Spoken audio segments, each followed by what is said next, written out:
JMM के केंद्रीय सचिव सुप्रियो भट्टाचार्य इजराइल की जासूसी नेटवर्क पेगासस के मसले पर केंद्र सरकार को घेरा है।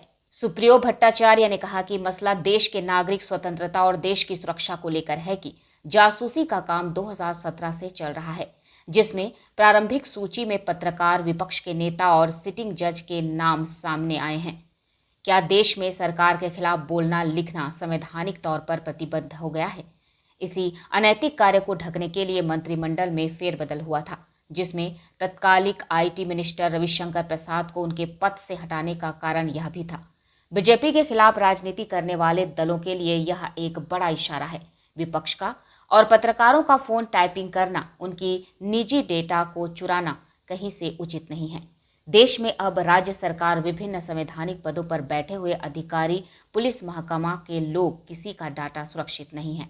वही वैक्सीन को लेकर केंद्र पर निशाना साधते हुए सुप्रियो भट्टाचार्य ने कहा कि सबको मिला है मुफ्त में धोखा, धन्यवाद मोदी जी का। झारखंड के साथ केंद्र सौतेला व्यवहार कर रही है। वही धर्मांतरण को लेकर बीजेपी के आरोपों पर सुप्रियो भट्टाचार्य ने कहा कि मैं उन नेताओं से पूछना चाहता हूं, क्या बाबूलाल मरांडी, दीपक प्रकाश और बीजेपी के सांसद, क्या इन लोगों ने अपना धर्म परिवर्तन किया है? धर्म विश्वास और आस्था का विषय है। यह लोग मानवता को धर्म समझते ही नहीं, यह मानवता विरोधी लोग हैं। धर्म को लेकर इनकी कोई व्याख्या नहीं है, लेकिन धर्म के नाम पर इतनी राजनीति चलती रहती है। जो सबसे ज्यादा पाप करता है वह सबसे ज्यादा दान भी करता है, ताकि पाप कम हो जाए। जिनके संस्कारों में ही अधर्म है वह धर्म की बात करते हैं। युवाओं को, किसानों को धोखा, महिलाओं को धोखा, गंगा मैया को धोखा, हर सेक्टर में, सेकेंड वेव में स्वास्थ्य के लिए धोखा हुआ, राशन के लिए धोखा हुआ, अर्थव्यवस्था में धोखा किया गया। धोखा के अलावा और कुछ नहीं मिला। इसीलिए हम लोग उनको धन्यवाद दें।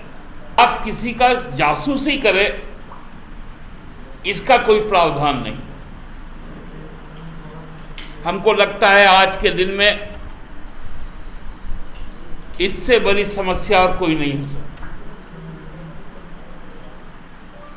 और चूंकि हम विपक्ष में एक राज्य सरकार को चला रहे हैं, अब तो ये राज्य सरकार भी सुरक्षित नहीं है। ये हमको लगता है इस राज्य के साथ एकदम सौतेला व्यवहार किया जा रहा है। धर्मांतरण का कहां कहां से लाता है, समाज को बांटने के लिए, समाज की बुनियादी जरूरतों से ध्यान हटाने के लिए। धन्य हो भारतीय जनता पार्टी। समाज को बांटना कोई सीखे तो आपसे सीखे।